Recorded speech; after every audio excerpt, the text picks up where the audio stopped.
And we are live. Hello, everyone. This is an NGC joining again for another React video. It actually is a React this time. For Hello Boss. But joining me again is, going random YouTube order, Jen. Hello. Be first, be last.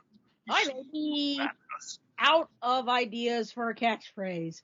I am first and always Jen. Hello, everyone, on this Sunday evening.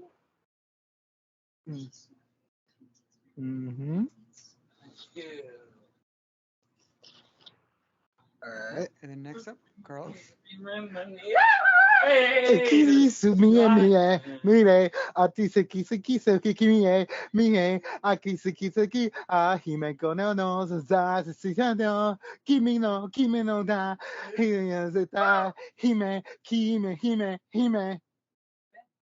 was just me singing a wonderful anime Chimney Wheel song from a certain anime that just came back this current anime season. And if you know, you guys are the real anime fans. Was that This is the Milligator. Was that the Yurusei Yatsura theme? The new one? The what? Never mind. The Yatsura? No. Nothing from Yatsura, no. Okay, never mind. Yeah, I'll tell you about it when we get to news. Okay. All right. But yeah, I guess we can go into news. Oh, yeah, before that, Day and Second might be popping in later to offer their thoughts on the React. Because of scheduling complex and all that, they can't we had to just sort of start early, have them pop in later. All right. But going on the news of this group, who wants to go first? I guess I'll volunteer myself because I have a whole buttload ton of news to dish out. I mean, we're at the start of the fall anime season, and this might be the biggest season of all time. Go right ahead. Oh boy. Oh.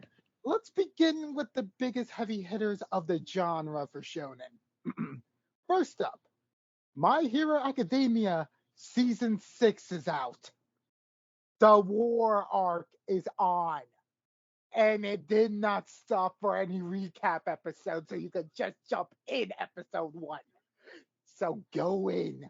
Watch literally probably the peak of My Hero Academia before people say it drops down in quality. Like the highest of highs. Like all of the anime onlys have nothing ready to prepare yourself for what is possibly well-crafted, well-condensed. It's not going to be your Shippuden 4th Great Ninja War arc. That's all I'm going to say. Next up after the My Hero news, Bleach 1000 Blood War arc is out! We finally got it! After it's over 10 long years, we finally got the Bleach continuation! Oh my god, and it's even better than you even imagined. It's so beautiful and gorgeous. Nell's back and everyone's here, and oh god, there's death and gore and Quincy's. Oh god. I think he's happy. It's great. It's great. Oh gosh. No, and with the writer Tite Kubo saying, oh, I'm gonna fix up the ending. Hooray! Shonen Jump gave him a bone. Yeah, to give some context, basically it was the 1,000-Year Blood arc was basically the apology letter for pretty much every arc between the Soul Society arc and the 1,000-Year Blood arc. It was basically the apology letter to everything in between. It was the apology letter for Butterfly Aizen and all that.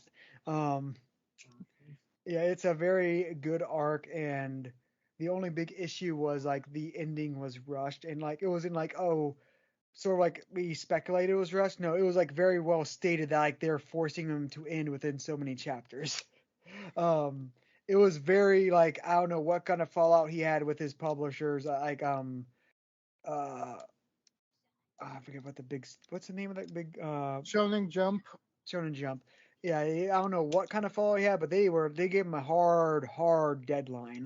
You have this many chapters to end everything. so it was a little rushed at the end. So the anime actually will probably be better than the manga in this case. Mm-hmm. Yep. And it actually sort of makes sense why, because Bleach was, from what I understand, was always more popular in outside of Japan than in Japan. Yeah, due to modern sensibilities being the one unique thing it had over One Piece and Naruto. Yeah, it was like Bleach, and I feel it was like it did so in Japan, but and especially the anime did well. And any of us who watch Adult Swim know how big Bleach was back in the day, and it was really. I mean, it was weird because it's like a Shonen Jump sort of thing, the same level of Naruto and all that, but it was more mature and violence and all that, so it was always more of an Adult Swim show. That's one thing I was just thinking is yeah, it's sort of weird how Naruto was like the more Toonami show, then Adult Swim got Bleach. Yeah. Mm-hmm. So yeah. So that's happening. Oh, and by the way, for the Bleach adaptation for the 1,000-Year Blood War arc, we're gonna have 4 seasons, with each part coming in every 2 seasons, which means after the fall season, we're skipping winter and we're getting another part in spring. So stuff like that. That's how they're gonna be dividing it up. So that's gonna be worthwhile. So it's basically gonna be like episodes per season. 12 to 13, perhaps. All right. So that's really not that long compared to Bleach, especially. Yeah, but considering the fact we're not gonna deal with filler, and they're really gonna put their effort even with into this. not filler, but how many episodes was Soul Society arc? We just Google that right now. Okay, Google. Google is your best friend here. Google is your best friend here. Come on. Check the big Google best friend here. Arc. Section designed in 2 parts. 21 to 41 and 42. So we say 21 to 60. So I don't know. I guess it is about the same length as Soul Society arc. Oh. It was 4 seasons of that, and it'll be more exactly like that, which is it'll be interesting. Hey Jen, I forget, did you watch Bleach back in the day? I watched a little bit. I watched a little bit of Bleach, but after but I quit after the Aizen. I think I quit I'm trying to remember what was the part where Aizen was believed to be the turncoat. Wait, what do you mean believed? No, not believed. When Aizen revealed himself to be the turncoat. That was literally the end of Soul Society arc. Bingo. It was at the end of Soul Society arc. I was like, okay, I'm done. Wait, so you quit after possibly the biggest cliffhanger of Bleach? I did, yes. I was burned out. Ha, okay, wait a minute. I was bleached out after that. No, a better pun would have been you were just hollow after the experience. Ah, darn it! Okay, let's rewind that again. Okay, I was all hollowed out after the Soul Society arc. But douche. Hey, I got a million of them, ladies and gentlemen. Tip your waitress. Yeah, normally I would say that's a bad thing, but considering the quality of Bleach and all that, that really wasn't a bad time to leave. The following arc wasn't bad, but it was just not. And then I revealed so much, and then I heard along whispers of the internet and other people was like, oh, what about the Arden arc? I'm like, oh no. And I was like, no, I don't. But you're missing out on such wonderful words told in Spanish, in which the author was just like, let's use all the Spanish words and such for our characters' names. I wondered about that. I was like, what's the deal? And I was like, what's the deal? But then I remembered, apparently, okay, in the main cast, apparently Chad is apparently the Latino of the group. Am I correct? Yeah, he's. I remember in the dub, he said something about his quote abuelo, and if you're Spanish, he knows abuelo means grandfather. So I'm like, hey, wait, they got Spanish in this anime? What the heck? But yeah, I think there are some good points. You didn't really overall miss much besides Nell. Nell is a character you sort of missed. She is great. Nell is a precious being. Nell is a precious being, and we cherish and protect her. I've heard Nell is the precious bean. Grimjow is the one that everybody has a crush on. Yeah, Grimjow. That every girl has a crush on. Hottie Belle is the one that every guy has a crush on, or girl, whatever they want. Am I missing something here? Let's see. Ukiora is literally one of the best email boys. Okay, Ukiora. Was there another female in Arrancar? No, Nell, Hottie Belle, and was there another? Am I missing? There's no other prominent female around Car or Espada, really. Sorry. Either way, I quit after the end of the Soul Society arc. And then when we find Aizen's alive and that he's an actual bastard, I was like, okay, I'm. Oh, you mean Josh Groban? Just kidding. What? That was a bridge. That was a bridge joke. What was it? A bridge joke? I missed it. No. The Josh Groban remark I just said. What was it? There was in a bridge in which they renamed Aizen into Josh Groban, and he literally has his sword ability activated, which everyone is audibly replaced the name Aizen with Josh Groban, in a weird autotone voice, and I'm just like, oh my god, he's so petty enough to do that, and I would so see that for the actual one. Yeah, pretty much. Pretty much. But either way, I was done after the Soul Society arc. I'm like, I'm done. We're done here. We're quitting. Yeah, I would say the issues you didn't really Bleach overall went down, but the biggest thing is the second best arc right after that until the 1,000 Year Blood War is the Arrancar arc, and that's basically copy and pasting the Soul Society arc. It's so like I say, you don't miss much because you basically already seen it. But then what about the greatness of the Fullbringer arc? That can best be described as he didn't just copy himself; he copied the filler. You say he copied filler? Are you sure? Because if you look at the Fullbringer arc, and I forget whatever the one first big filler arc is, they're very sort of similar. The Bound arc? I think so. Yeah, which the Bound arc is about soul vampires, remember? Yeah, but the Fullbringer arc was literally more of a psychological thriller in terms of the antagonist's ability and what they were actually doing to everyone in there with a depowered Ichigo. But then there's also stuff about the cast of characters that they managed to bring, and they finally give an explanation to Chad and Orihime's power set at long last. Did they with Orihime? I know they did with Chad. Orihime was just sort of it's still under the same umbrella. It all comes from being attacked from hollows, getting the abilities. That's what makes you a Fullbringer. Now is Orihime finally is she the healer of the group or something? Oh yes. She's basically the healer, but her ability isn't so much healing, more as turning back the clock. With her capability. Yeah, that's one of the biggest things I hate about Bleach. Basically, they hyped up her ability as basically godlike, and actually, I feel they do. I feel in Black Soul Society arc, not Soul Society, 1,000 Year Blood arc, they actually do hype. I think they connect her more power also to some of the god stuff and all that too.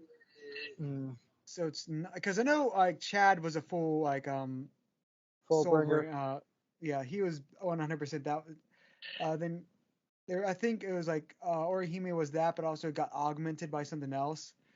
But yeah, like they really hype up her healing powers. Like basically, oh my gosh, like making even like the strongest characters like shit themselves. He's like, okay, this is something that shouldn't work. I think it's basically forgotten. Um, yeah. Anyway, Yeah. I can't believe we got to this whole diatribe about Bleach. Like, hey, I appreciate it. But yeah, what was the other big thing you did this weekend, Carlos? Okay. I guess we could leave out like all the other stuff because I mean, fall was just too big. I was in the big Vanguard Zero championships for the summer, for the summer season's like circuit finals, in which I had to participate against like 200 fellow players, like in a Swiss round robin of 8 rounds, for like the whole day of Saturday yesterday, and I did not win a single match. Ooh. Like legitimately, and then I was training. I was literally made my decks like so busted, and the fact that I literally only got like say one like little win like on the third or fourth round, like using like the broken deck I had like on deck that wasn't banned. Just it just kind of was like, wow, I really got unlucky off the bat with like being first, like going first, like on both matches. And I literally had to like change my room code just so I wouldn't have that same thing happen over and over again. It seemed like it wasn't randomizing for me, or maybe it randomized, and I still got unlucky. But yeah, like stuff like that happening. Even though I did not win like a single gem or anything of the sort before I had to drop out of the tournament because of real life stuff, I I still will get some free sleeves online, but now it just makes all my effort from July kind of pointless.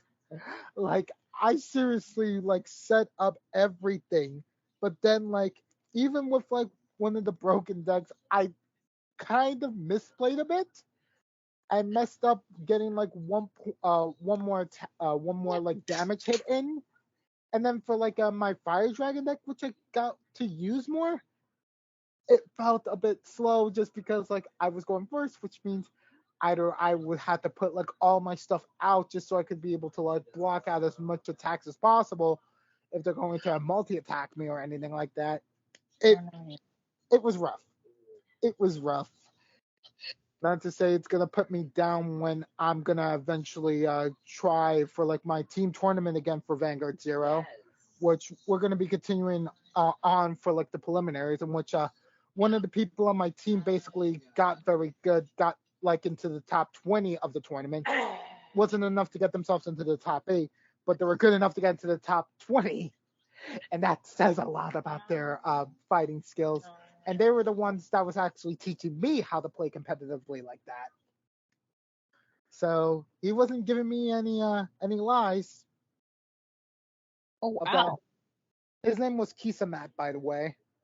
Um, but yeah, aside from the team tournament, I'm hoping that none of that luck happens when I actually try to play in the real world when it comes to the Bushiroad Championship Series that's going to be taking place on December 10th, which is going to take place in Manhattan, of all places. Boom! Out there. Like in the Javits Center, of all places. Like, I literally just have to take a train over there. Super lucked out. Don't even have to go by bus, like across the bridge to get there. Feel so good about that. And like one of the peoples was like saying like, I could possibly try to get you in for day 2 as well, like if you want. Yeah. Like just pray for fun, you know.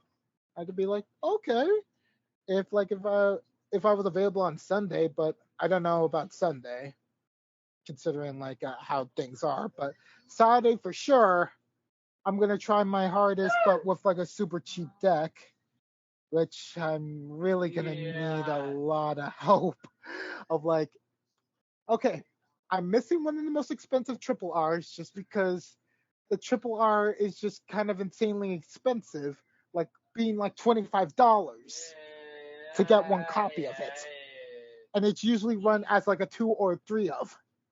So literally close to $100 just to get that stuff. So I was like, no, I'll just play the budget version. Just go cheap. And I'll see like how well I could go with that, like and try to get lucky with like my soul charging, because I'm be playing a deck that's involving around like, oh, I'm gonna make a stack with like my main card on the field and such, like, and hopefully get up to like my win condition by turn 3, just so I could be able to swing multiple attacks, and even if they don't have a full field out, make 5 attack swings on them. So yeah, that's going to be my main plan there. So I hope I actually can succeed with that. So that's what I got to say about that. Jen, are you not able to speak? Okay. Oh, I was unmuted for a little bit. I was just letting you go on. Yeah, I gotcha. Yeah, so that's all I really got to say about like the Vanguard stuff. I failed miserably during like the actual tournament day, but I'm right now just gonna hope that like the stuff that I actually made for the tournament does not get wasted for the current team tournament I'm still in which my team is doing very well in right now. And if we do well, like in our last week's match at the end of this month, then we'll be able to get into the finals. Cool. Yeah, for it. So all in all, I'm just having like big hopes right now, and hopefully, like that sorrowful display does not send a message of like, "Oh, I'm a terrible player" or something like that. When I just literally got unlucky, and even though I misplayed with one of the big meta decks, it's still not gonna get nerfed or anything like that yet. So I'm still gonna be able to use it in the later sets. So there's that. Mm-hmm.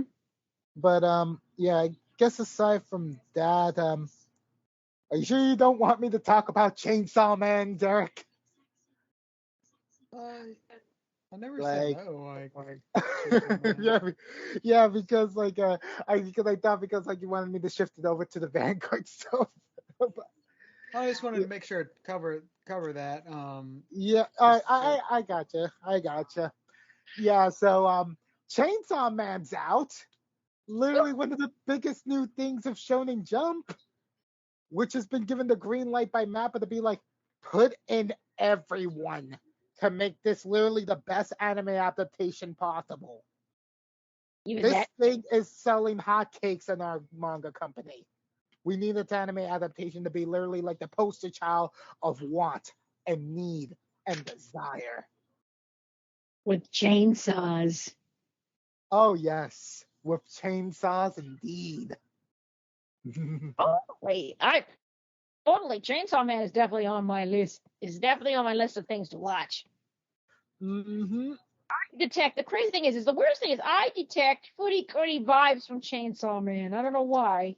Maybe it's the animation style that makes me think of Studio Genion. Great rest in peace. I gotcha. It's the anime style that makes me think of like that gives me like ideas of like footy coming into my head. I gotcha. Like ridiculous, out of the top weapons and actions in order to like use those said weapons. Oh, in creative fashions. And an even better thing to tie it all together, for those who do remember, sorry, I'm putting lip balm on, that's why it sounds so weird. Mm-hmm. Those who do remember, Hatako's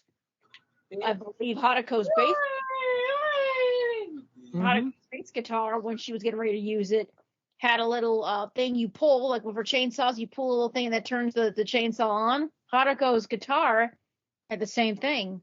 And there was a ripcord. A ripcord. Gotcha. much. It had a ripcord too that you could turn on, and all of a sudden you had the chainsaw noise. So I think my brain made the connection. Oh, nice. So, Fun, and also how fun would that be? And another one. I think the Chainsaw Man sort of reminded me of Conti for some reason. I got Conti vibes. Conti? Man, I just need to hurry up and just find a way to watch Chainsaw Man. Like I'm just telling you, they're putting in all the stops, as in they're having every episode end with a different ending song. Ooh, wow. Yeah. So basically, you remember that anime that Mappa did like 3 years ago by the name of Dorohedoro? No, didn't see that. About like the guy with like the lizard head. No. Saying, like he's looking for like his lost memories and his identity. I think I may have seen a screenshot of something where there was a guy's head in his mouth, but I don't know if that's the same one. Yeah, it is the same one. It is the same one. He literally has that condition. Yes.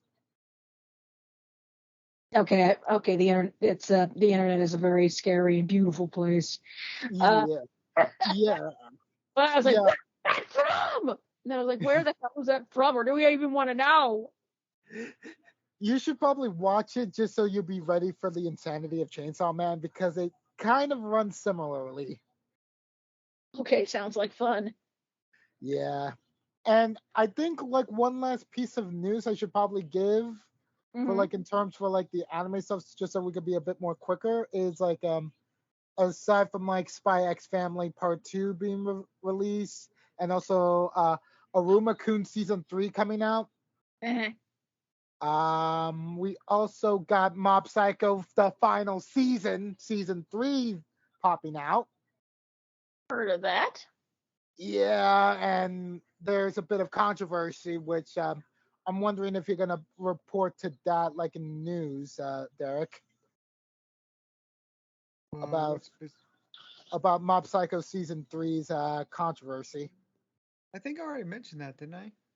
Oh, wait a minute. Yeah, that's right. That was the last podcast. Yeah, That was last podcast. All right. Yeah. Okay. I guess aside from that, it was just more of a. Oh yeah, that anime I was hinting at the very beginning. How do you guys watch sports animes? Not really. Not in a while. Like when I watched a whole bunch of anime, a lot of anime, like I would occasionally watch occasional sports one, get into it, but not much lately. Well, there's a sports anime that decided to make its grand return after 5 years of not airing, after its 7th season.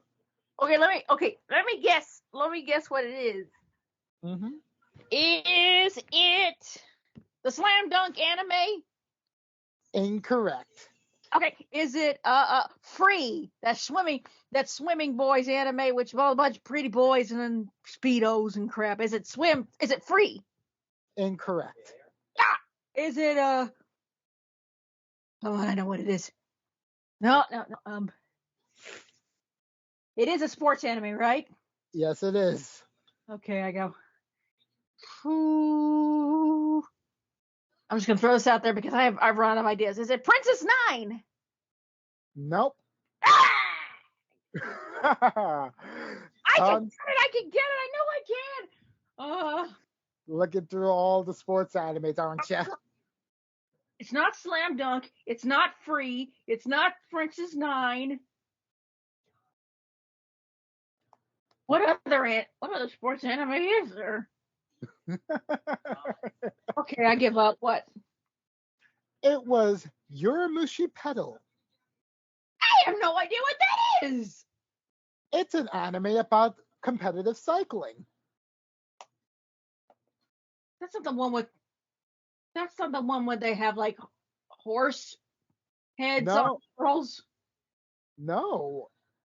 It's just a normal anime about a racing club for a high school and how they go for like a yearly competition against other schools in like in the same region. And it's literally some of the most hyper stuff you could see in any sports anime, in which they constantly show these characters growing throughout the years for like this yearly competition. Oh, okay. Yeah, like and also the main characters in the otaku, who basically was like bicycling like in a grandma's bike that's Yeah. been super heavy and was biking all the way to Akihabara for like the past for constantly every single day from like the far off place of his school over there, like in less than 30 minutes, Right. and joins like the school's bicycling club because like there was no anime club and he was trying to make it a thing. But because of him joining like the bicycle club, he soon finds like a new interest in the form of cycling and like how much different things you have to think about, including like endurance training, the different methods and the different types of bicyclers. Like there's sprinters, there's climbers, and then there's all arounders. Okay. Yeah, and our main character is a climber, which means he does super well when it comes to going up mountains. Makes perfect sense. Yeah. Yeah, which is a very rare breed because not many people can really handle the amount of stress that one can have when it comes to going up mountains. Right. Because lack of oxygen, deprecation, and also being able to make sure you're able to like be a pivot for like your other fellow bicyclists who in the same team, and which you have to make sure you be aerodynamic and be like a good like a squad like forming like a good pathway, like how birds do, like in the air. Right. It's a lot of stuff that you learn, and also some of the most creepiest anime characters are also in this anime, but they're literally like they don't really redeem them, but you just enjoy the fact that they're very much trash characters and that they help encourage like everyone else to like compete as hard as possible. How about that? Yeah, it's really quite amazing. It's a long watch through, which like even on Netflix, you only get the first race fully out, like on Netflix, like which is like the whole first year, which is like basically like 3 seasons of anime. Right. Yeah, but then afterwards, they even show like how they grow up, like as like second years, like as their seniors move on and such, and it's just so good, like how like they adapt everything. Cool. Yeah, like I really would recommend your Mushy Pedal. Like if you even have like the slightest interest at like seeing like this sort of like great story and seeing like these seeing like good characters like going through like a lot of endurance training and a lot of like improvements and such about themselves. Right. Yeah. I guess there's not really anything else for me to say except for there is only one thing that might be alarm bell ringing if they don't announce anything in the next month. And that is?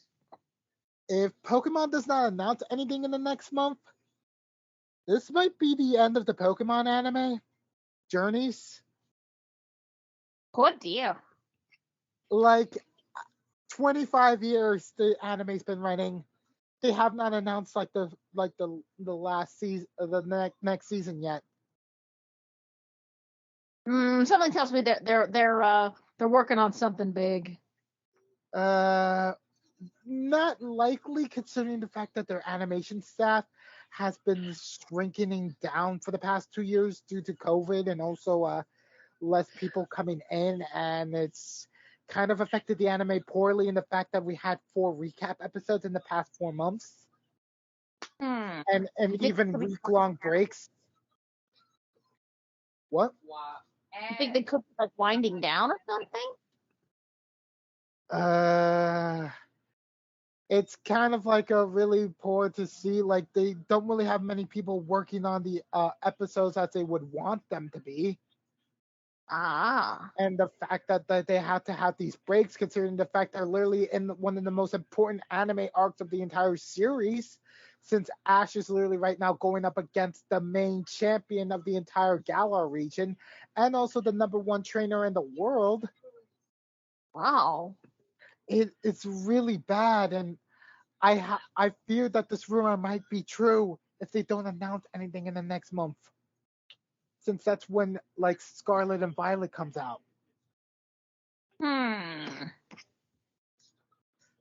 guess Because we'll they just have usually announce it. And we only got the first part of 4 parts for like the for like the big fight right now. Guess we'll just have to wait and see, you know? Yeah, I feel like there might be if there is production issue, be a delay, but they're not going to end Pokemon anime. It's just too successful. Yeah. Um, I agree. I just don't want to hear that. Like I only saw from like one one of the animators for like Big City Greens like saying like looking over like what's been going on with like Pokemon like in terms of like its production, and it's just like, yeah, this is not looking good for like the production if they're having these sorts of problems, Mm-hmm. considering like how big this arc was supposed to be. Right. Yeah. So I just hope we don't see the end of an era for like kids anime. Totally. I agree. Or if they decide to transition over to the new anime format that My Hero Academia popularized, then maybe that might be for the better. Maybe. Maybe we might be able to see some sort of adaptations of like in the terms of like the manga like a game the manga like a writing style for like the characters, and maybe end Ash's journey here Right. at like the pinnacle of like his career, you know? Yeah, it and is interesting you want to how. know, oh, what? I would say it is interesting how basically My Hero Academia popularized the like Western seasonal approach to like animation in anime. Yeah, Which is sort of good because there's less filler, but sort of bad and like we don't really get the long shows anymore. yeah, Because I remember back in the day, like pretty much everything got like a 24 or 26 episode season. yep. True.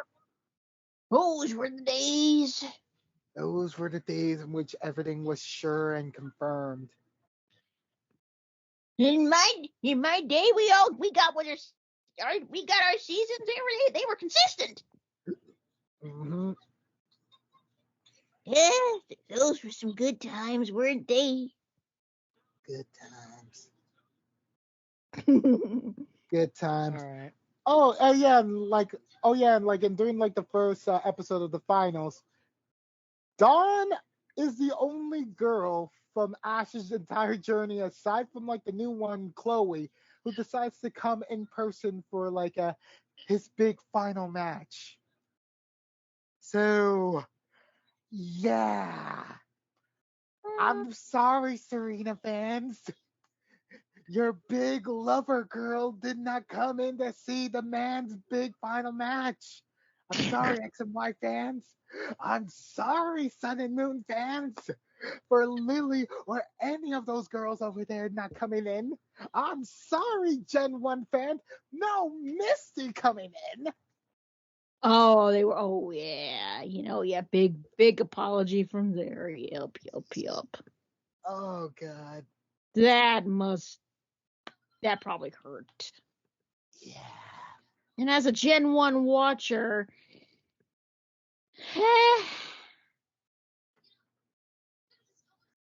It's the sadness, the tragedy. yeah, but Like, at the same time, like, no, just like, no, don't be mad. Don't be mad. Not bitter. We're not bitter. Right? No, of course not. Of course not. Maybe a little bit. The only reason why I didn't say anything about the advanced generation or black and white is because advanced generation, the Soryu or the voice actress for May quit voice acting because of like her voice and also like a career changing. Right. And then for black and white, Iris was literally one of the competitors, and she was shown watching the match. So she doesn't count in this case Right. because she was actually one of the competitors. Wow.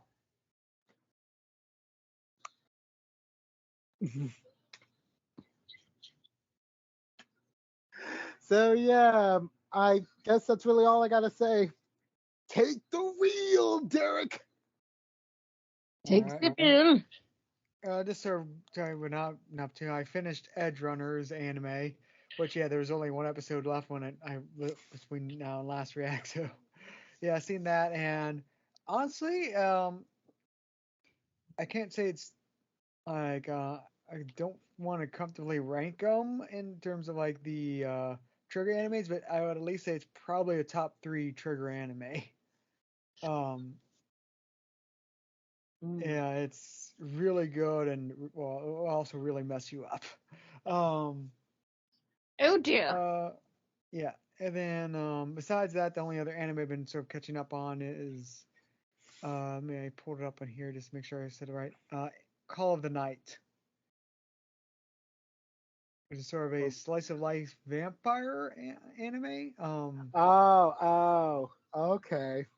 Yeah, I kept seeing memes about it and all that, so I decided to start going and watching that. I'm enjoying it so far, but I really don't know how the series is going to end. It's sort of like I get like classic slice of life vibe where I just feel like it'll just not really end, but just like it'll just suddenly, well, that was episode 13, sort of thing. Yeah. But yeah, I'm enjoying the ride so far. Yeah, I gotta use that High Dive subscription I got for like $24 a year. Um, yeah. Derek, Besides that, did you see like the Owl House season 3 premiere? I seen, like as I mentioned, I've seen parts of it because I've seen it on YouTube, and it's basically on my to-do list. But I don't want to watch that until I go back and watch all of season 2. But I have seen parts of it. I got you. So yeah, I'm really looking forward to that. Oh yeah, then game wise, I've been playing some of Gravity Rush 1. I got them a PlayStation Plus like high-end subscription I got for free, so I finally use it as an excuse to go and try to play that. And I think I'm most of the way through the game, and yeah, it's a fun game. And also I love the freaking main character. She's so much more goofy than you would expect for like a main character. Yeah, it's a very interesting game. I know it was originally like a Vita game, but it reminds me a lot of like a classic like PS2 platformer, where like it sort of has a unique like traversal element, which is in this case is like the gravity rush. I felt like basically switching gravity thing. But it's also sort of a little clunky like an old PS2 game. And has a whole bunch. Just the way the world is designed, we're like, it's like, oh, this is how like PSU games used to be like. Here's these optional like challenge quests you can do. That's a time trial over here, and here's like an optional like sub question. Just like a location is like, oh my gosh, this reminds me of like an older game design for like an open world. Ooh, cool. Yeah, but it's not necessarily like bad. Like reminds like, oh yeah, this is how games used to be. So yeah, I think most of the way through that, and then I'll probably go on a Gravity Rush 2, which is I have also get on a game thing, which is apparently supposed to be like twice as long and significantly better done. I gotcha. Yeah, I look forward to that. But yeah, one thing, the main character is like just sort of goofy. Yeah, like the main thing, she's like, oh, I need to find a place to live after she see the amnesia plot where she woke up in a new strange town without memories, and guy was like, I need to find a place to live. Falls through a sewer grate, goes underground, and then like lands up in like the sewer drain. Looks around, is like, this is a nice place to live. Make a home, running water. it's like, okay, this is absolutely not what I was expecting from this character, but I'm loving it.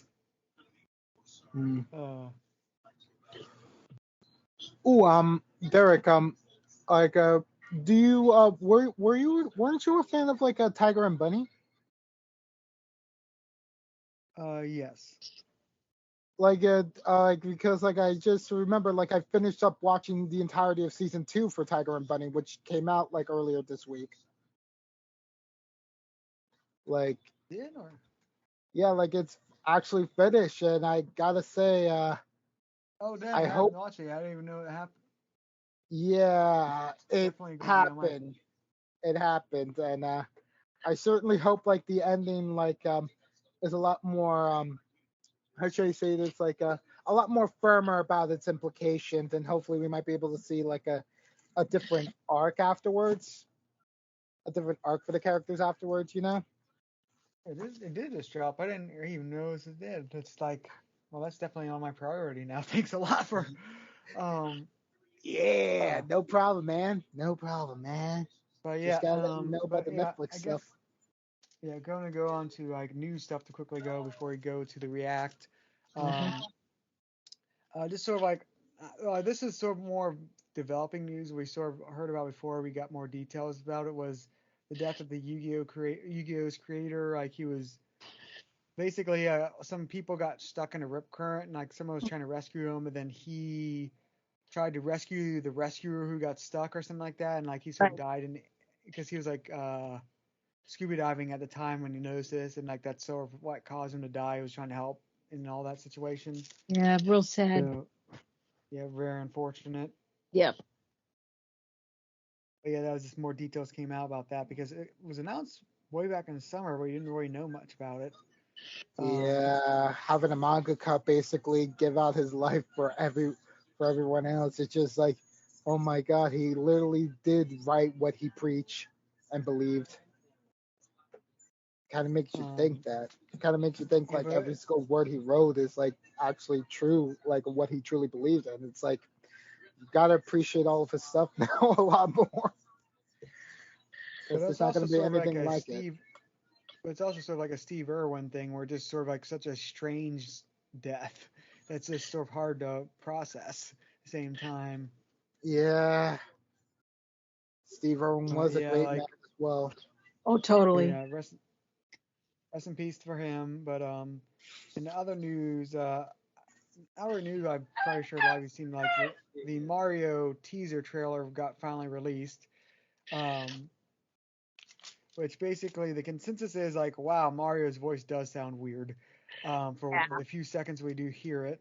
At the same time, the other consensus is wow, Bowser is freaking awesome so far. Yeah, Jack Black for Bowser is literally perfect choice typecasting.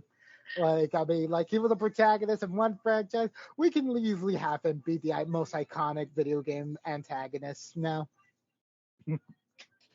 Yeah, we'll see how it goes because honestly, I do want to give Chris Pratt. Yes, Chris Pratt. I know it was there's several Chris's in Hollywood. Don't hit because people are already making the joke that Nintendo's just gonna get all the Chris's for all the other video game protagonists. Please. But yeah, Chris Pratt, I'll wait and see how it is because it is very weird because he's not even trying to do a Italian accent, which is so iconic to Mario, but at the same time it was probably a better choice if you're going to have Chris Pratt voicing it to not do that because it reminds me why they went with the British accents for the TV show Chernobyl instead of doing Russian or Ukrainian acting or accents is because they said a Russian accent just if not done well will just sound terrible is why they didn't do it. So it's we're just going to do no, we're just going to do natural British accents for all the actors. And just go with that because they went with that choice because the accent just wouldn't sound right with the show with how serious it was. Mm-hmm. And I think that might be a sort of similar choice here is we could have Chris Pratt try a fake Italian accent, but it would probably be better for him just to not do that and to just voice well sort of thing. And we really can't judge it yet because he had what 3 lines or something in that trailer. Something like that. So we really haven't seen what his performance is going to be like yet. Yeah, hopefully it's good. it's weird because I honestly feel Chris Pratt is not the most concerning thing about that. It's more Illumination. The dead nails. Yeah. Because honestly, the best thing from Illumination so far has been their Sing series, and the original Despicable Me. I gotcha. But yeah, like I am interested in it, but yeah, well, let's see. But yeah, the general consensus from it is like, yeah, we're still questioning Chris Pratt's choice as a voice actor for Mario, but at the same time, the Bowser thing everyone loves. And the one thing I will say is like I really wonder if like Chris Pratt was literally picked by Miyamoto. Cause the way he was talking about like because that is a thing where I could really see like Miyamoto just randomly like liking Chris Pratt as an actor and picking him.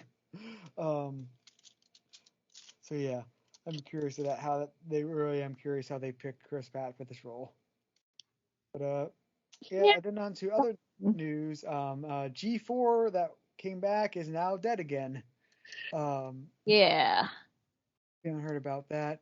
Which G4, the old satellite channel, satellite/cable channel that died, and then came back last year as a as a YouTube channel and like also a TV show, a satellite show too. Which yeah, they both sort of failed, and yeah, there was a lot of controversial things. Like one of the newer hosts basically antagonized fans. Which Stuff one? like that, but like as one like I remember watching one video covering like it sort of like revealed like yeah the real reason it was very stupidly handled because for like what the set they're doing and all that like they had over 200 employees. If you've seen like the revival, that's baffling how they had that many employees because it seems like a 50-person like thing period and that's high. So like it just seems like they way over invested in like this and sort of like had no like because they weren't really pulling in YouTube views. Right. Like a lot like the channel that was reporting on this, they got more views like in their like they got more subscribers than like G4 thing. It says like yeah that's like a mom and pop basically thing, a YouTube channel like covering like news should not be getting more subscribers. Like they even said we shouldn't be getting more subscribers than G4. Right. So yeah, it crashed and burned, and also like some of the people sort of got upset on Twitter afterwards, like Adam Sessler, which yeah, I like Adam Sessler as a character on TV, but from like I hear about everyone who talks about him off the set, he's sort of an asshole, like a very like Ellen DeGenerate sort of thing. Where it's like, degenerate. or Nice. Ellen DeGeneres, whatever her name is, but yeah, I said Shit. that wrong, but it's also appropriate. Because yeah, like it's the same way that Ellen was a sort of known to be a monster offset. Yeah, Adam Sessler is sort of known to be crazy. Like he was, yeah, they were. I remember seeing this report like they were pulling tweets he was saying. It was basically when people were saying like I'm glad your show G4 canceled. He was basically saying like retweeting these people like your mama jokes sort of things. It's like Oh my this is god. not a. That's like. Or like your mama or like or virgin jokes. So like these people are basically saying, "I'm glad G4 has died." This sort of thing. It's like, Right. it's like yeah, they're trolling and all that, but at the same time, your response is like sort of worse because you're supposed to be a professional. Right. Yeah, that happened. But yeah, I guess that's with that said, we'll have to pop into the react. So see y'all in a few minutes. All right, bye. All right, and we're back. So yeah, like I said, immediate thoughts. My main thoughts, I guess to go first, why I'm so hot is I love the main plot of this episode, and even like the B plot with like Stolas and Blitz. Like actually, I like those two plots, but like the C plot with like Moxie and Millie just felt like so unnecessary. Yeah, Like, they were hardly in the episode, and the funny thing is I actually did not care. And that's the first time where you didn't show Moxie and Millie, and I actually didn't care, and I'm fine with it. Yeah, it's not that it was just like a bad plot. Like, I mean, it was just like they weren't there. It's like it was just such a bad subplot that Yeah. honestly like degraded like Moxie. Like Moxie was not in good form this episode. No, that's unfortunate. And I Moxie deserved better. It was kind of cute, that gag about like, ooh, art and everything. But when when he kept doing that, when it was like repetitive, normally I like sometimes we're like repetitive gags, but in that gag I thought it was kind of stupid. I mean, at the very least, Millie came out of it looking better. Yeah, and also Moxie is not fat. Blitz is full of crap. No, it was a running joke from the pilot, and I really feel like it's just like a weird goading method to actually make him think that he's like he's fat, like sort of like an anorexic joke. I think that's what it's supposed to be, like an anorexic, like mind tripping joke, or Eh, messing up with the person's head like that. Yeah, it sucks. Yeah, it's a kind of like ribbing that's kind of like very toxic and hurting. Like someone's head if you repeat it a lot enough. That's all I'm saying. But yeah, the other thing is like I like the B plot, like at least the development. But, like I also don't like the sort of main, like he was this mistaken for. Like I felt that was a joke that should have lasted like a minute and not gone on for like what 15 Yeah, I agree. back and forth between. Um, like I like the interactions between like Solus and like Blitz. Like this, like I said even before, like um, it was more coupley. Like even just like the small interaction is like very much like a couple. Um, so like yeah, that was nice interaction from them and like Luna and also what's her name? Octavia. It is Octavia. I was like trying to think. Okay, it's weird. It's weird because you're supposed to be the Pony fan, and you're supposed to remember these types of names. They were literally thinking our fandom before. Oh, that's right. You're right. Oh my gosh, you're right. There's the connection. We have an Octavia in this, and And she a happens Luna. she happens to be 2 shades of gray, like the other Octavia. Well, we have Octavia, but we also have Luna. There's also a Luna. Okay, that's another one. They also have a Luna. There's also Yeah, a Luna. yeah. This is what I mean. I'm starting to think there is just actual Brody's just working with Busy Pop, and I think that's where I Oh, saw the donut steal joke. And I really do think it's referencing that specific joke animation. oh, gotta be. So what was it? I actually let me just pull it up and actually start fast forwarding to it if I can find it. It was Um, during the safe. It was at the safe. It was in a post. yeah, that's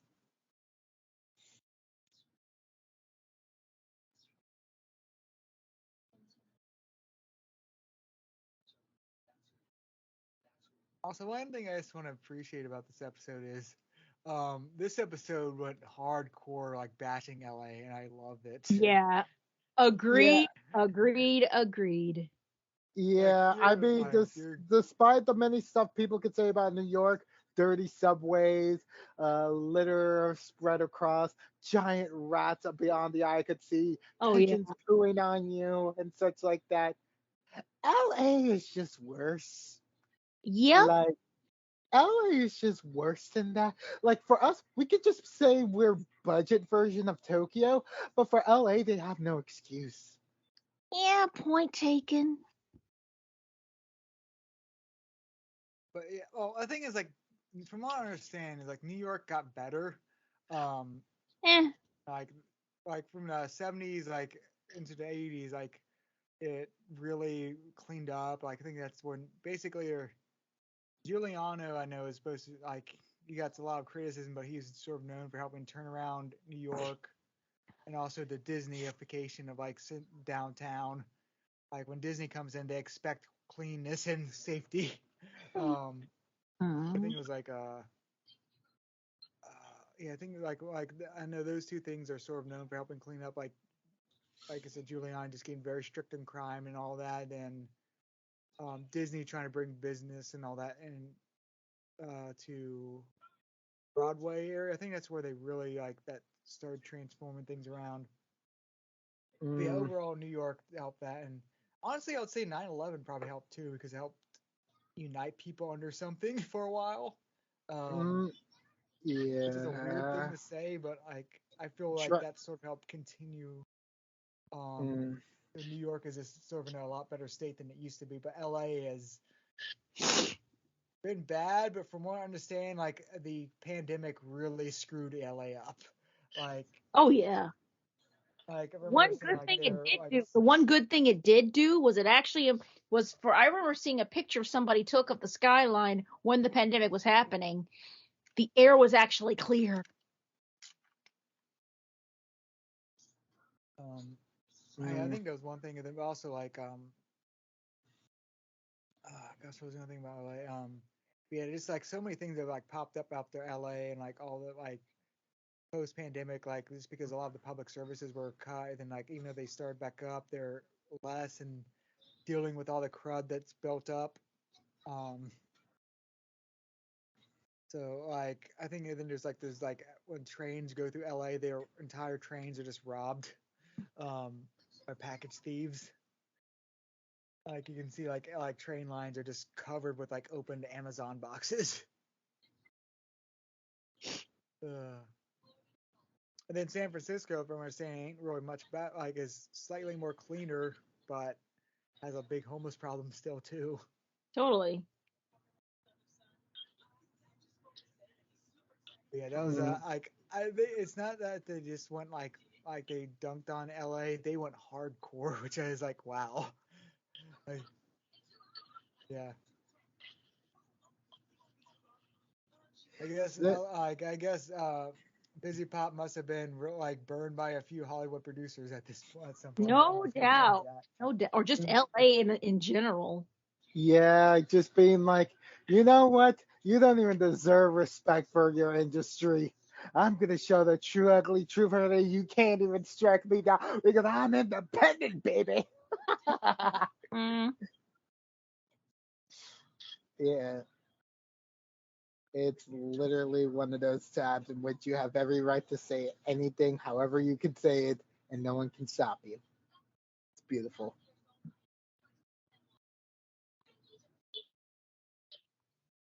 Yeah, like overall, like I enjoyed this episode, but like I felt like some of the subplots should have been removed or tweaked. It's like the main core thing is very good, but I just feel like again that Millie, I feel like it really should have been. They should have just been fully off screen this episode, um, instead of just used badly. Then yeah, that I don't mind Stolas and Blitz having basically shenanigans in LA. That actually sounds like a fun idea, but Yeah. The problem, okay, there's gonna be a problem with LA. Is if I actually manage to win my tournament, like actually get like I don't know, like top one spot or maybe top second spot, I might need to go to that cesspool because they decide to put the flipping championships not in Tokyo but in Los Angeles of all places. Like, actually, if anything that has been asking for to be parodied over and over again, oh man, LA is so ripe for the picking. oh, I mean, I only saw like a bit of like the glorious shots from like Lucifer and stuff, but like that, but like now seeing this, I'm just like, oh boy, like there's a huge amount of distance in that place. Public transportation is not the kindest over there at all. Traffic is even worse than New York. It's a weird example of like, or like even us, like well, Ohio and Kentucky aren't really fully red states, but we're basic more red states, and like yeah, we have better public transportation than LA, which is sort of a sad thing. I just have to speak the truth. I just like I've heard stuff about hour-long traffic pileups. We're not that bad. We go up to like 45 minutes at most. Well, the thing was with New York is like, yeah, there's a lot of traffic through downtown and all that, but like, it's so much of it is built around the public transportation, that like, yeah, it's like you drive because you have to, like you're moving something, not because like that's your main route usually. Yep. But LA, it's like yeah, they have no option, and Yeah, it's just from what I was saying, it's like a mess. Mm.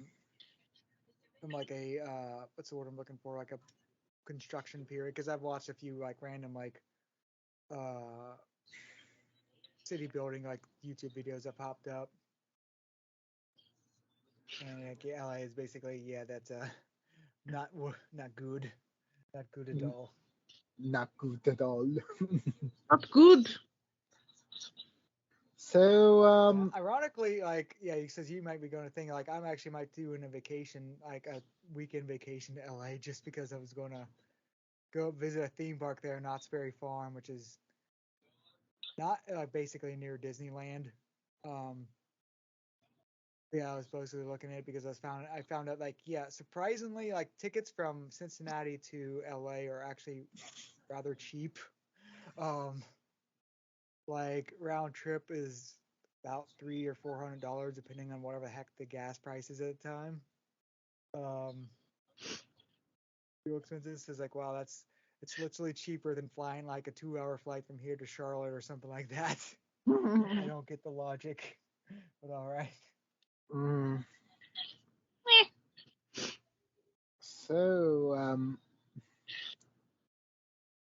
yeah, like I guess let's actually go back to the episode because I noticed that we kind of got a bit distracted with like the diatribe about Los Angeles, and I just feel like a bit conflicted of like if this is actuality of it means like I might not be able to like go there if I do win.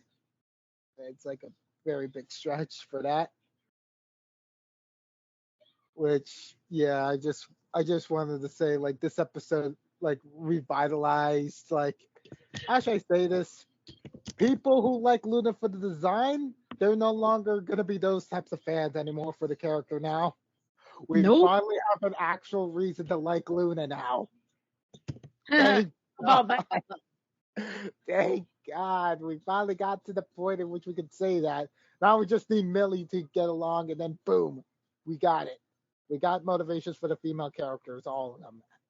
But Oh, I already got I got. She doesn't have to get along with Luna. I already like Millie, so they can do whatever they want at this point. They don't have to change my mind.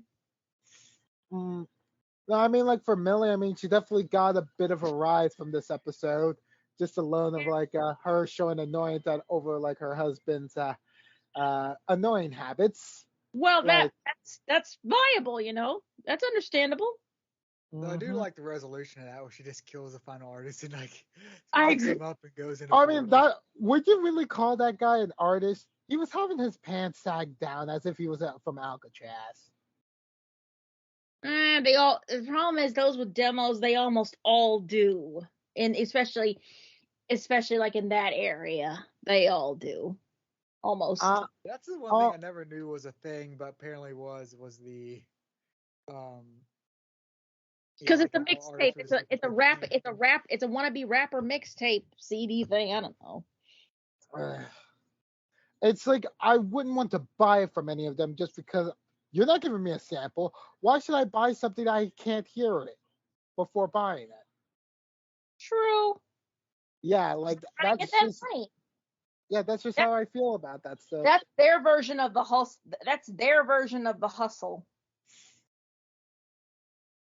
Mm, yeah. But anyhow, yeah, like this episode was basically like a huge basically return back to like Lululand territory, with it being like a Stillus and Octavia episode, but a lot more heavily involvement from like Blitz and Luna this time, even though Luna wasn't there in the Lululand episode, Right. Yeah, except for a voice I over. still, I know like you said like this sort of goes to show the character more, but I still feel I wish she does get even more character development because like I said, this episode was sort of split up between like three different plots. Um, Sort of Yeah. four because you had to sort of like Octavia searching is sort of separate from them looking for her. So it's four-ish plots. So like Luna didn't like she has her moment of character development, like personality. But, like I really hope we get more of that, which I Oh, think we haven't oh got. yeah. I hope I think we're going to get more because I think there's from the preview, like there's an episode with her going to a party with A vortex. Vortex. So that's probably coming. I hope that I don't know. That actually might just be a Blitz episode then.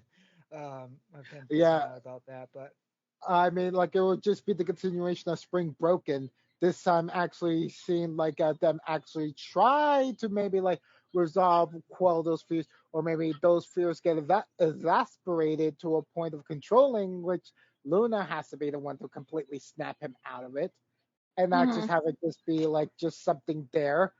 Which that was my major problem with Spring Broken. And like I hope they can actually give us like a conclusion or give us like a bit of a stopgap, you know? Also wish I would sort of explain like what is with hellhounds. That like just seeing that backstory. Yeah, they're basically like slaves at this point. Yeah. It's literally weird like because like they human also sized aren't dogs. portrayed. It's weird because before it was just sort of like they're portrayed as like this sort of a different race that has different attributes. So like they're more very guard doggy, but here very much is like they are dogs. It's like okay. Well, that's what think of it as hellhound. So yeah. Yeah. So it's like I can't really tell if like that's just normal or just like that was just like a hell's orphanage, which is just in general shitty. Okay. Like you want to get a bit more clarification of whether or not if all hellhounds are go through the system like that. Yeah. If not, then like then that would have been an orphanage. But if that's how every hellhound is, then yep, hell has the backward system, and it's completely on brand.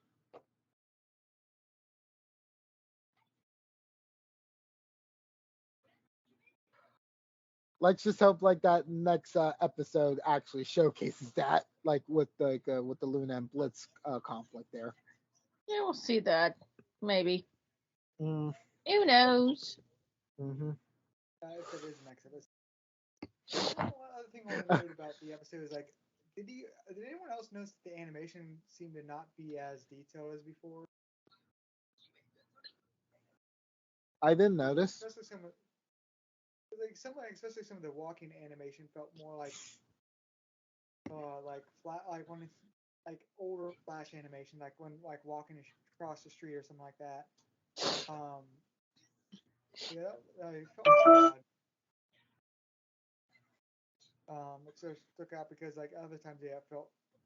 I don't know if they were just trying to rush this episode out or whatever. I really can't complain because like even if this was a Flash thing, I would still freaking watch it because it's amazing character designs and characters and all that.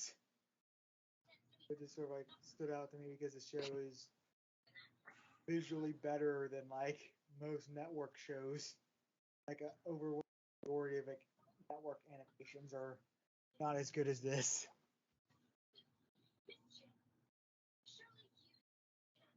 All right. I was looking over like at the tag for Octavia, and it was so much and then I finally meet someone that said we knew Pony Octavia before Bird Octavia, and I'm like, God dang it, Brody.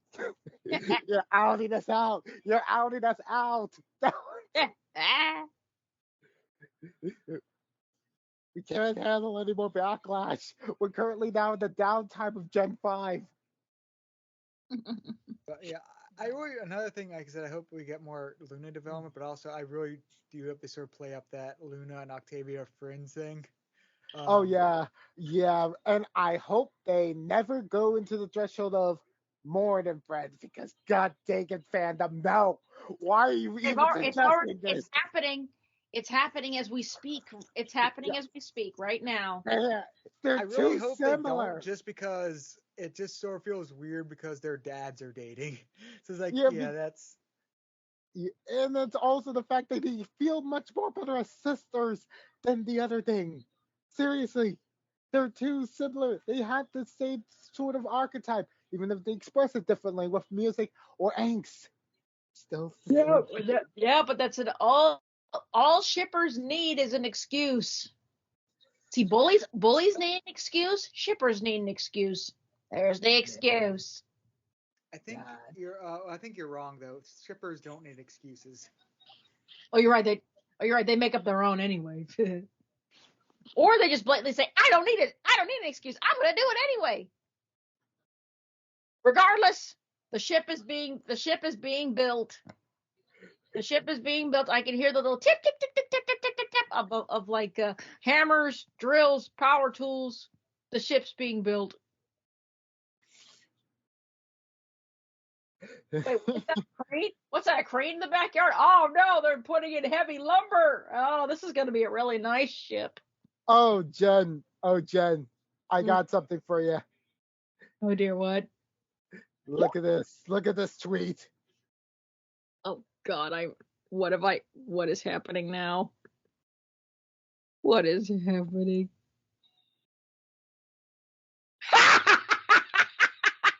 Someone thought the same thing.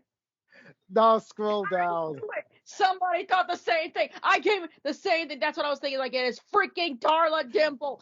Exactly. It's exactly Darla Dimple. But now. Idea. I knew it. Yeah, and little girl, my old thing too. I thought that's freaking Darla Dimple. Yes, my old self thought the same thing. I was thinking that too. No. But like, scroll down, Day. Scroll down, Jen. Oh no! You forgot about Baby Doll. No, I forgot about Cozy Glow. I was doing so fine. I was doing fine, I tell you. I was doing okay. And now this triggered me. It's brought it all back. Why did you send me down this dark path again? Why did you send me down this dark path again? There's now officially 4 characters with this trait.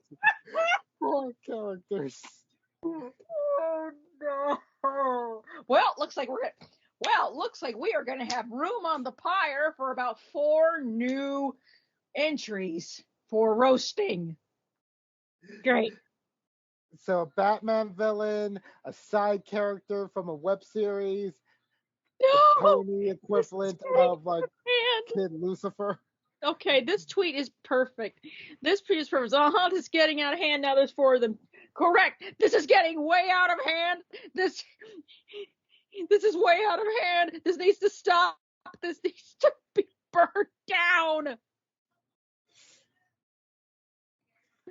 Oh my God. Okay, this is a good one. It was the red eyes that gave him Vietnam flashbacks. Whoever thought putting her in the sitcom was playing lament configuration chess. She's so terrifying. She terrified Pinhead. Yeah. Oh no. But actually, I guess having like a Darla Dimple like stand-in actually does make sense for an LA focused episode. Oh, completely. Even if it's like the modern times, it still fits contemporarily. Yay! Somebody even put in the screenshot of Max saying, "Yes, Miss Dimple." Perfect. That's why I had to link it, Jen. It's literally the most perfect. Oh my God.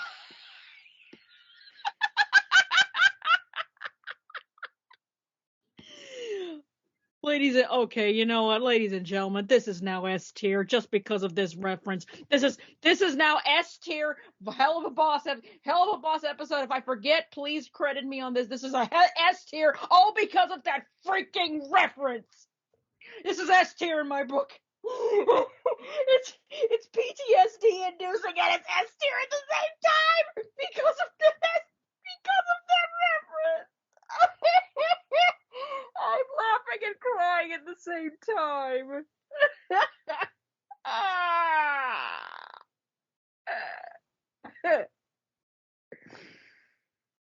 Oh God, why? As I said before, the internet is a beautiful, terrifying place. So yeah. Oh, Like, okay, there's something that you should know. Like no. at the very beginning of like the episode when Octavia got to LA, she literally killed like Brendan Ragers. Oh, that's right, she did. That's right, Well, she did. let me look, because that's like a small detail I would have missed. That's right, she did. Oh, wow. Wait, who killed who or what? Luna Octavia apparently killed. killed Brendan Ragers when she first came to LA. Let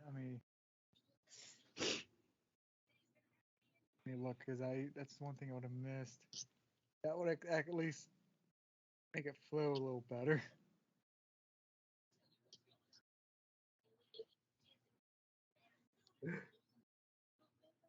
Star where he throws up the vomit and condom. What the heck? Oh, that's who it was. It was hard to tell with his eye just sticking out. Oh my gosh.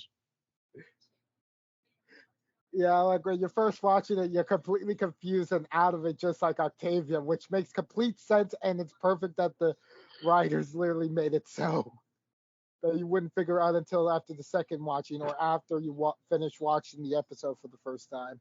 Mm-hmm. Like thinking, wait, why isn't Brendan Ragers coming in? Like, wouldn't he have a problem with having a stand-in replace him? Then you get the full context of the joke. He won't be able to come in for work forever now. Oh my goodness. Yeah.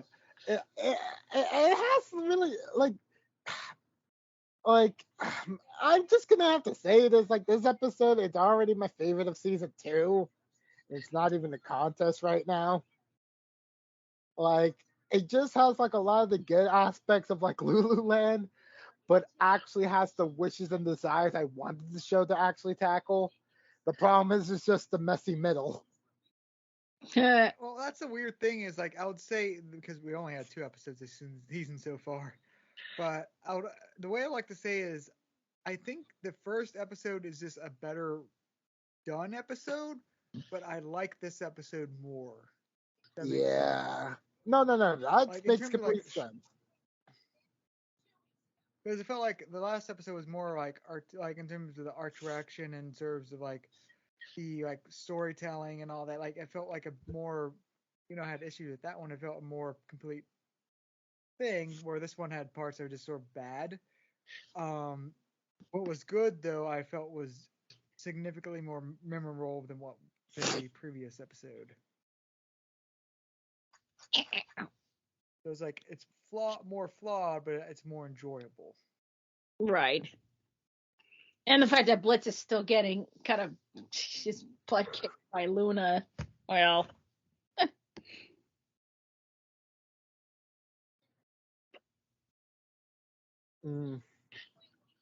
It's a mild amusement.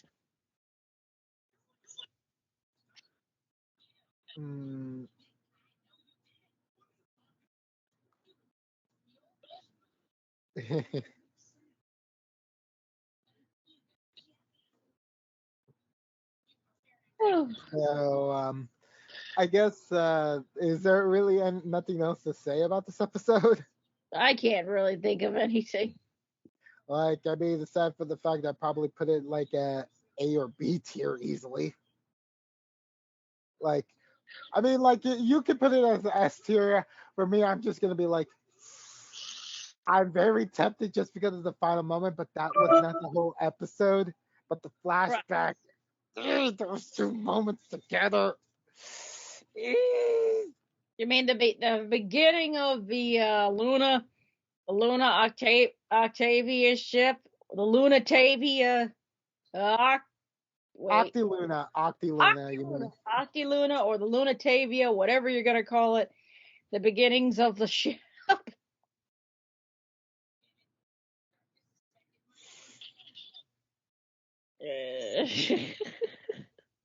Beginnings of that ship, and also the Darla Dimple reference. I can't. Oh wow. Oh, and by the way, you want to know why all that fire even got started to begin with in the episode? Yeah, why? They were foreshadowing it like at the foreground, like when the demons first got in, like LA water was like 98% sewage and 2% acidic. Oh, that As it- makes sense. yeah. Okay, that makes sense. Why? Oh yeah, and like that's also the other reason why I'm concerned is because I drink all the time tap water, so Yeah. I can't do that. I can't do that if I go over there. Note to self: if I ever find myself in LA, don't drink the water.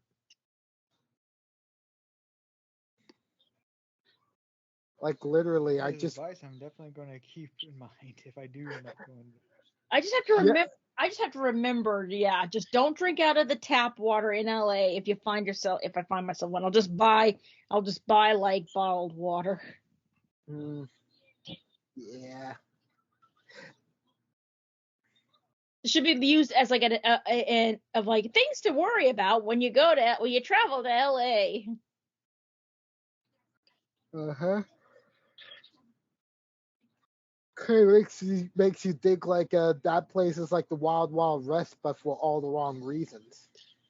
True.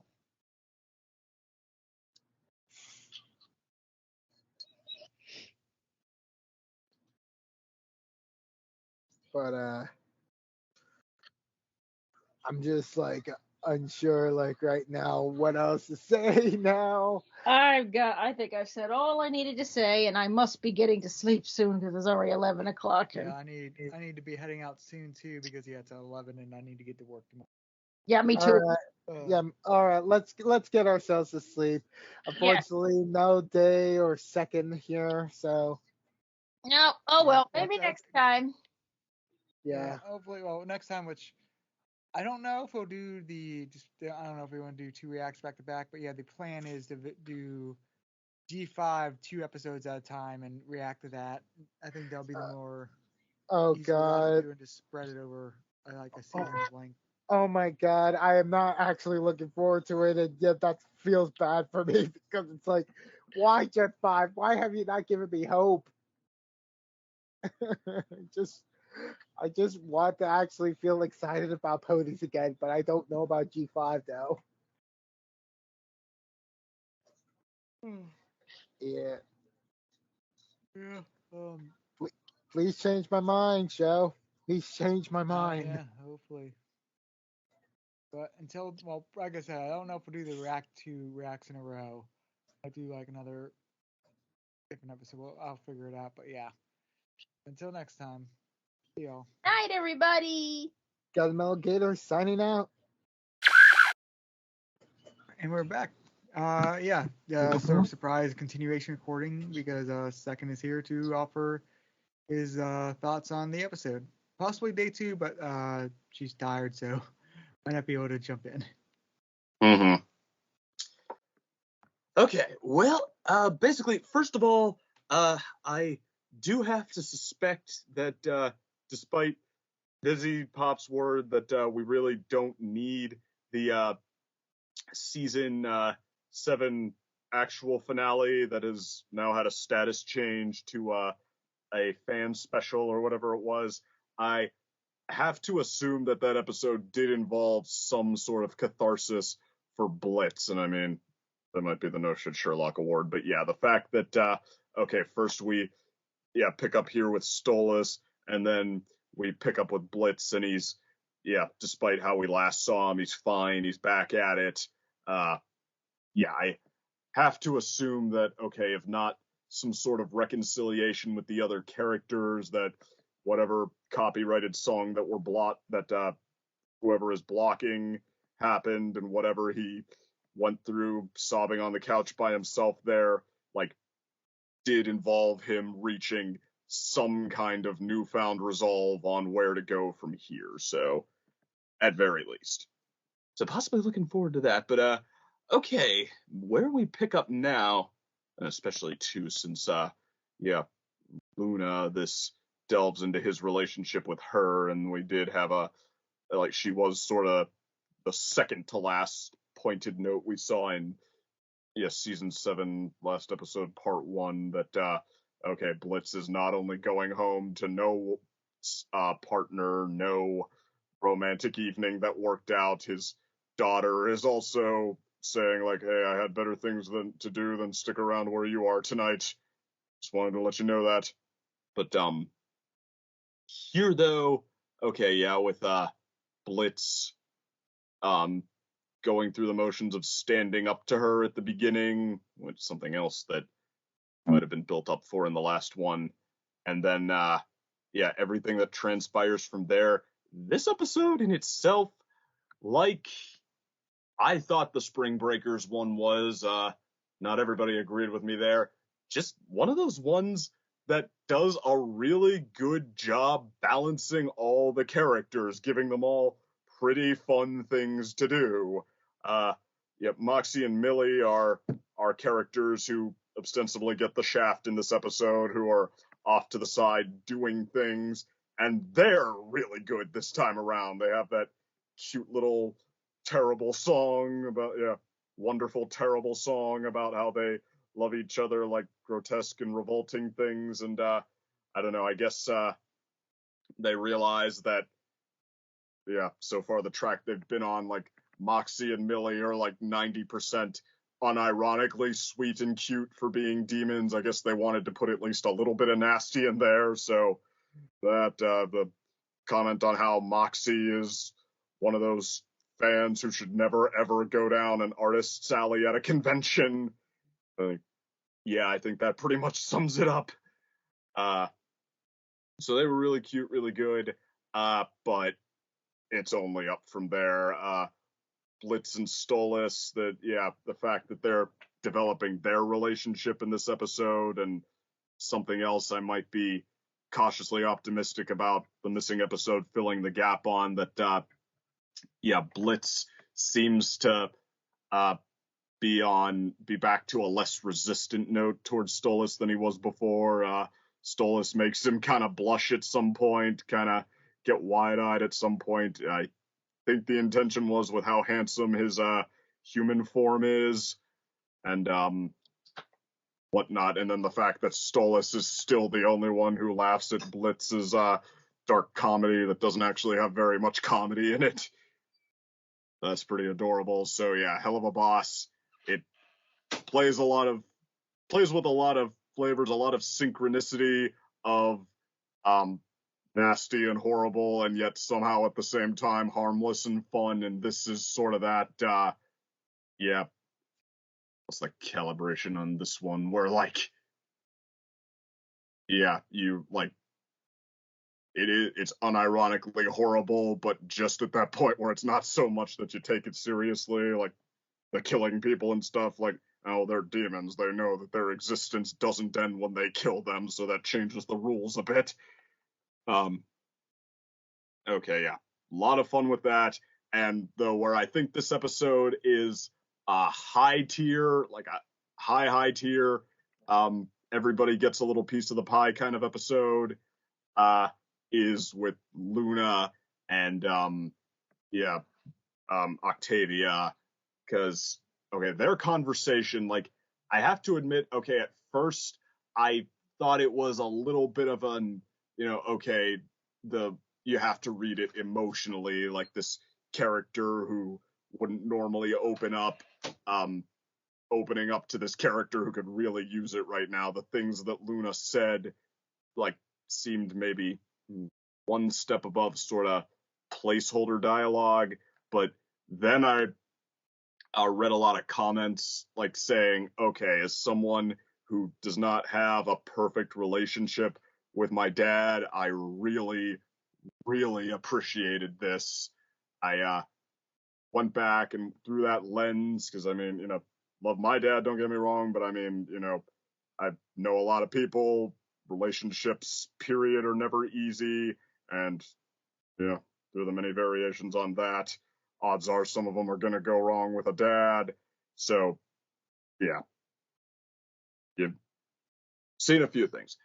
And from there, it started to take on a little more power that, what Luna is saying refers to, like, dads, like people who can't have a perfect relationship with their dads that are in a position where they are getting something serious wrong. It's like, okay, so it's about having a relationship through that, and the fact that people try and want it to be right, and maybe at an asterisk, like, and aren't deal-breakingly toxic, which, and there's only so much toxic before it is deal-breakingly toxic, but that counts for a lot, and that's, I think, where Stolas is at, that, he is a guy who really has not figured himself out, but, I mean, he gets, I don't know, like, he would have had to get pretty martyrish for with the hand he was dealt to be doing well, okay, we can debate that all day, but bottom line, he is trying. He might just get an A for effort.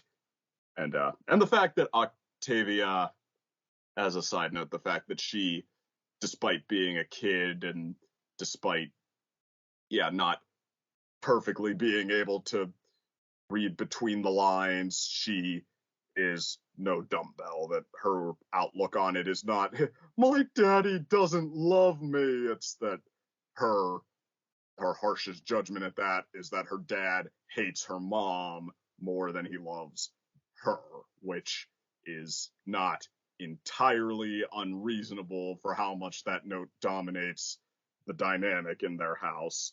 So, the fact that there's going to be some working through that now, that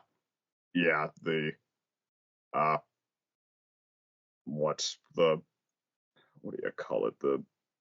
Well, I'll make up my own metaphor. The hammered on wooden leg has been pulled out, and now you have to get the two-legged, three-legged chair to stand up on its own for the right reasons. I think that's going to be interesting to see that unfold. And not just with her resolution either. Luna, her relationship with Blitz, we're like, okay, she's not ready for an affectionate relationship of any kind yet, but she takes some pretty harsh licks at him at the end, actually, but that she, the little smile on her face, that, okay, she does want him to be trying, despite the fact that she doesn't accept it yet. That was just enough. I appreciated that. So this episode, I mean, when I have this much to say and it's all positive, this is probably just below Dorks. That's not the real name of it, but I'm sticking with Dorks. And maybe Ozzy's as my favorite episode. This is definitely top 3, maybe even second place. Like, I think Helluva Boss has found its stride for the time being, now that it's worked its way up to what it wanted its long-term game plan to be, or at least this stage of it. So, does that cover everything?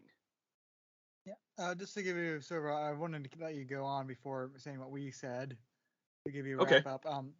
What overall we said is, like, we thought we actually enjoyed this episode a lot, though we felt some of these side stories were not good. Like the Moxie Millie thing, we really did not like at all. So, like, overall, mainly like, we from thought this was Moxie's like side. And we thought, like, this episode was, like, slightly more flawed than last episode, but also more enjoyable. That makes sense. Like,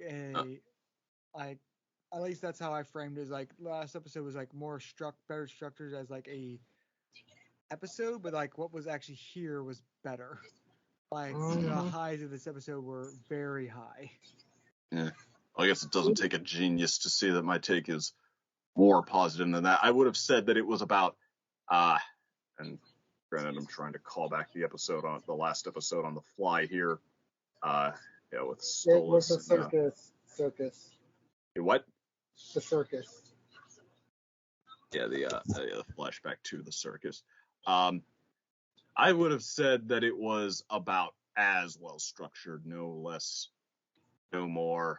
In fact, maybe this one, I think, should even get a little more credit than that for juggling everything it does and making it all flow together pretty well. So I agree with you on the stuff that's here is better. Don't know if I agree about the structure. Well, I mean, it's just a fact that what happens to Moxie and Millie is writing them out of the main narrative a bit. I guess I'll defend it in that, a couples dynamic. We get to explore that where, it's both how well they go together, but okay, when they're not perfectly on the same page, I think that for fun stuff with that, I would argue them actually singing a song together that to make money to buy this thing that is better than the thing they're trying to buy. I thought that was pretty fun. The fact that the artist trying to sell them something is now just pissed off that they're standing there upstaging him. I liked that. Yeah. Moxie. I said, we overall did enjoy the episode. The other thing that was a big talking point of the episode is basically we agreed that Busy Pop was definitely had rejections from Hollywood producers because this episode smashed LA. Yeah. It's honestly not a bad point. I mean, I guess it just didn't occur to me that you needed an excuse to bash LA. But No. This is basically the moment of any other producer couldn't do it, but Busy Pop's unique position has finally put a spotlight on LA for what it really is. A true cesspool. Don't know. I haven't seen a couple of the episode. It's not just the episode dunked in LA. It dunked on LA. It was the amount of gratuitous LA bashing that was in this episode was marvelous, and I appreciate every second of it. I mean, I guess it it spared no expense with the meanness. Like I said, this is some of the most killing that they had no way needed to do. What happens this time around, and I mean the fact that they know for a fact that there's an afterlife, I think at least stops that from being too far. But you're not wrong. It is pretty darn vicious. I mean, honestly, the moment of Blitz just shooting at cast members, and I'm like, this is not even an oddity. I'm saying this is not different from what goes on in LA. For sub actors running off, acting crazy, doing crimes and such. Seriously, this is not anything stranger, you know? Fair enough.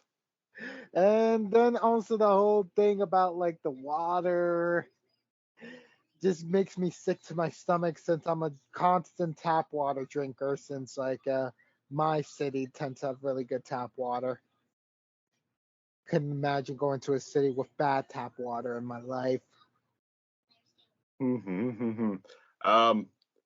Good tap water. I don't know. I still have got filtered water where I'm at, and I have to admit I'm a bit partial to that. So I gotcha. So yeah, I don't know if I can chime in on that one. So though I have to admit, or I have to at least chime in because this is where I was building up to with this one.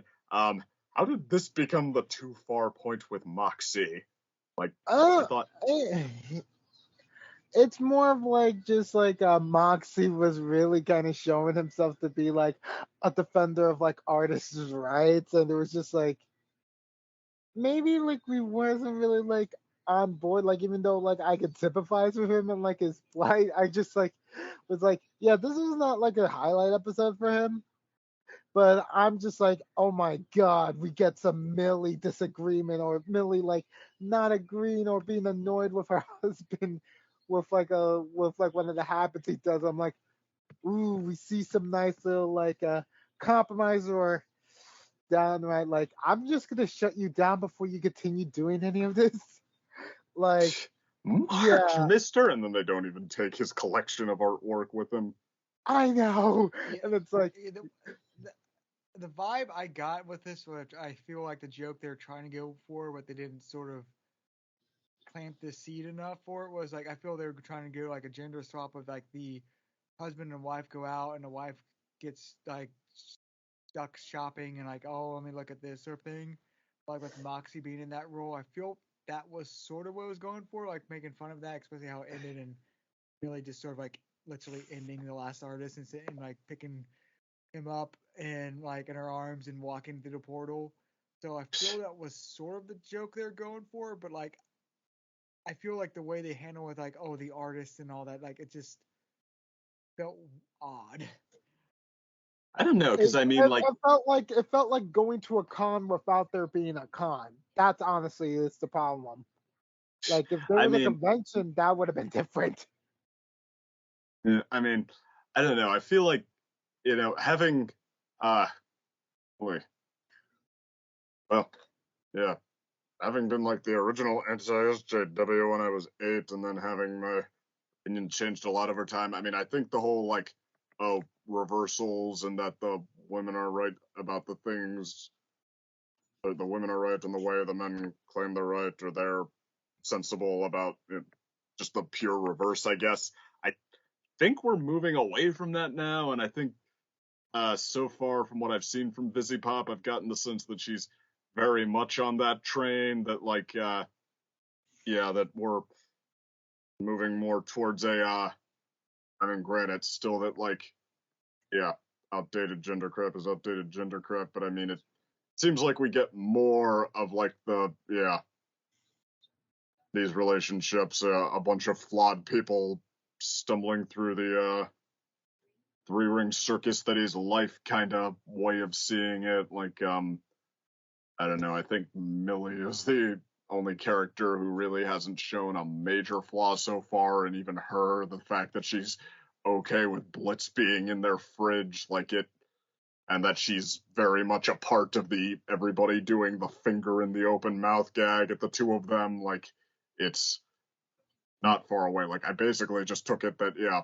more of Moxie is Moxie, like the asking the dorks for this ridiculously excessive latte, and we all don't know if he was just trying to do what Blitz said or if he actually thought that they would get that for him, or what his excessive information about guns towards Millie's family before he realizes that that's not going to score him any points, and he tries to reverse it to murder good, or is thinking there's nothing bad about opera. I mean, like, I don't know. I have not yet been sold on the notion that this was supposed to be just outside anything more or less than Moxie is Moxie, and let's explore another side of that for some fun.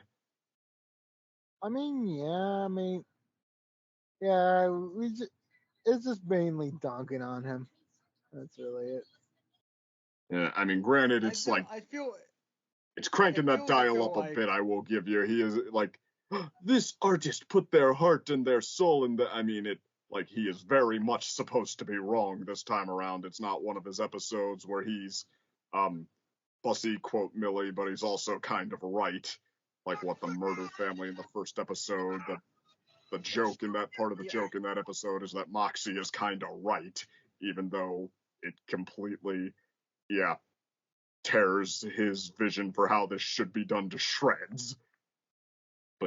But I feel like the issue is like, I feel like it sort of feels like there wasn't a good setup for this, and like it sort of, I feel like that's what I said. The issue with this is I felt there's too many subplots where I felt it would have been, if they would have cleaned it up a little bit more, it would have worked a little better. Like this plot, I feel like with him falling for the artist basically tricks all the time. I felt like it just needed like a setup beforehand before it just sort of jumped into it. Like they literally get tossed into LA and then like, oh, that's what gets them trapped. I mean, I don't know. I'm not sure. I mean, unless you tried to throw in some obligatory breadcrumb trail to that ahead of time, I'm not sure what you'd do beyond just leaving them out entirely. Like, Spike's Away and Canterlot on royal business, or having them come along for the ride anyway, in the main plot with like Blitz and Stolas. I mean, like I said, I feel like it might have been better just to sort of leave them out, or basically sideline them, like, oh, like Luna's smelling for like the city, like she says it's like LA, or she could have like dunked on another city, so they basically split up to see which one. Something like that, where like they're like sort of. So basically the explaining same where they're thing with going. less cutting back to them to see what they were up to. Yeah. Or just set up because like it's sort of like how it reminds me of how we talked about I think season one going to season 2 of My Little Pony, where like Twilight, like by the nature was required, especially literally in season 1, Twilight was required to be in every episode, even if it was a minor role. And then season 2 sort of like, okay, yeah, we don't need Twilight in every single episode. I mean, I kind of thought it. I don't know. Honestly, I'm still someone who says that seasons 1 to 2 had the best progressive arc in that, like, okay, Twilight learning, and then the friends learning in equal measure, her having gotten to about where they were. But I will admit, like, it did show once or twice, like in Stairmaster, but yeah, this might be a difference in approach to review here, because with one or two exceptions like that, I didn't see it quite so much as the fans who push that.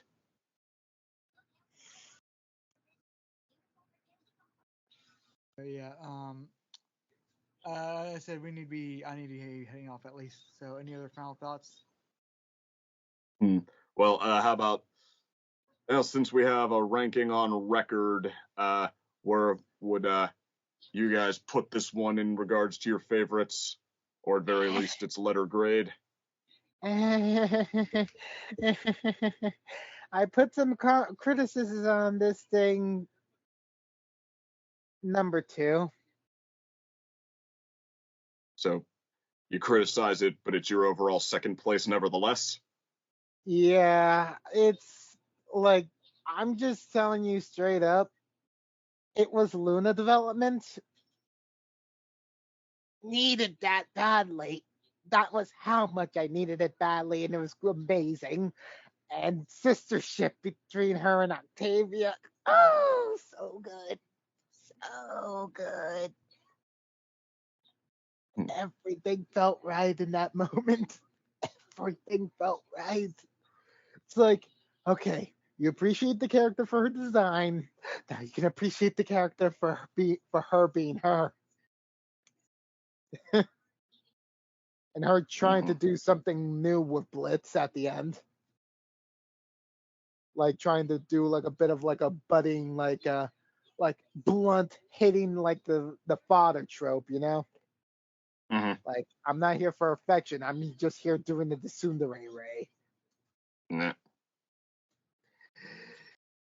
But yeah, that's just how much like I care about this episode. And I also traumatized Jenn with revealing the 4th Darla dimple. Oh, who's that? You know, the main villain of Cats Don't Dance. No, I mean, who's the 4th Darla dimple?